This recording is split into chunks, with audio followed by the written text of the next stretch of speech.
सचमुच श्री कृष्ण से सीख लेना बहुत ही मुश्किल है। जीवन को बेहतर तरीके से जीना तो कोई श्री कृष्ण से सीखें। श्री कृष्ण कहते हैं कि साधारण मानव बनना बहुत ही असाधारण कृत्य है। आपको अपने कर्मों को इस तरह मैनेज करना है कि जीवन सुंदर बन जाए।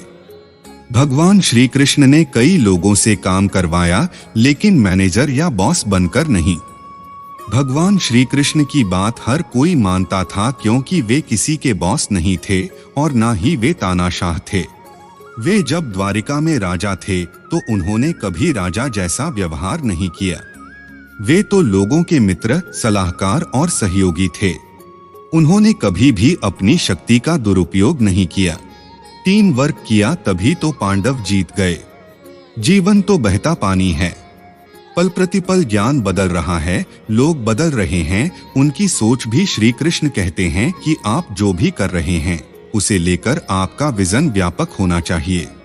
पहले अच्छी तरह से सोच और समझ लें, फिर कोई कार्य या व्यवहार करें।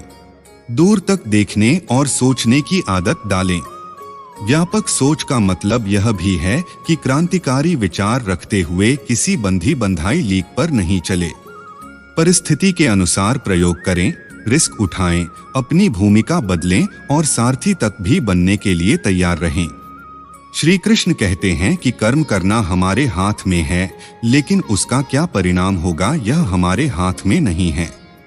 यदि आप 100% कर्म नहीं करते हैं तो फिर 100% फल की आशा भी न करें। जो व्यक्ति यह सोचकर कर्म करता है कि मुझे अपना पूरा 100% देना है, वही मनचाहा परिणाम भी पा सकता है।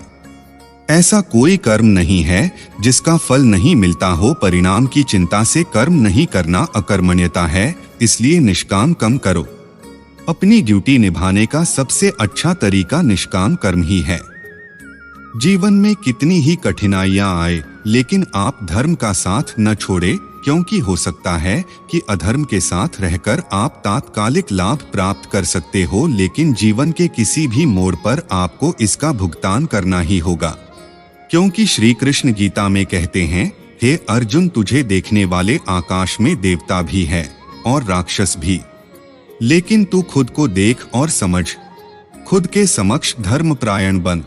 यदि तू धर्म की रक्षा करेगा तो धर्म तेरी रक्षा करेगा। भगवान श्री कृष्ण पॉजिटिव एटीट्यूड अपनाकर अपने साथ के सभी लोगों को मोटिवेट करते रहते हैं और खुद भी इससे प्रेरित होते रहते हैं। वे लोगों को मित्र बनकर समझाते भी हैं, ज्ञान भी देते हैं और भाई या पिता बनकर जरूरत पड़ने पर डांटते भी हैं। ऐसे कई मौके आए जबकि उन्होंने अर्जुन, द्रौपदी और दुर्योधन को समझाया भी और डांटा भी, लेकिन उन्होंने कभी भी किसी का मोरल नहीं गिरने दिया। उन्होंने अपने शत्रुओं से भी बराबर का व्यवहार बनाए रखा। कब कौन सी बात कहाँ कहनी और कहाँ नहीं कहनी है, यह समझना भी बहुत जरूरी है। इसे कहते हैं वाणी नियंत्रण। उसी तरह शक, संदेह, अविश्वास, निराशा, क्रोध, लालच, भय और दुविधा पर भी नियंत्रण करना सीखना होगा। कुशल मैनेजमेंट के लिए मेंटल हेल्थ जरूरी है। गीता में श्री कृष्ण ने इस तरह के तमाम दुर्गुणों से हमेशा बचने का उपदेश दिया है। मन, वचन और कर्म से एक बने रहो। जो व्यक्ति अपनी बात पर कायम रहता है, जीत उसका पीछा कभी नहीं छोड़ती। वह अपने हर कार्य में सफल होता है।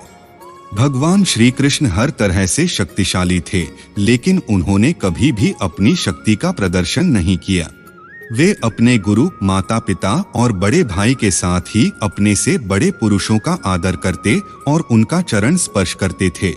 जो लोग अपने माता पिता व गुरु का आदर करते हैं, वे प्रशंसा के पात्र बनते हैं। इसलिए सदैव बड़ों के आदर व सम्मान में हमेशा आगे रहना चाहिए।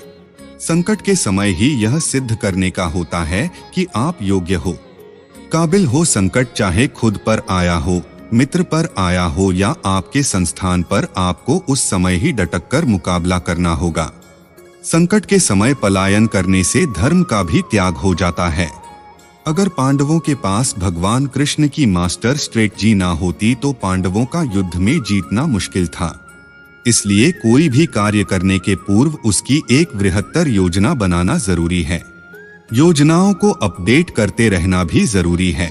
योजनाओं के बगैर कार्य ही नहीं, जीवन भी असफल सिद्ध होता है।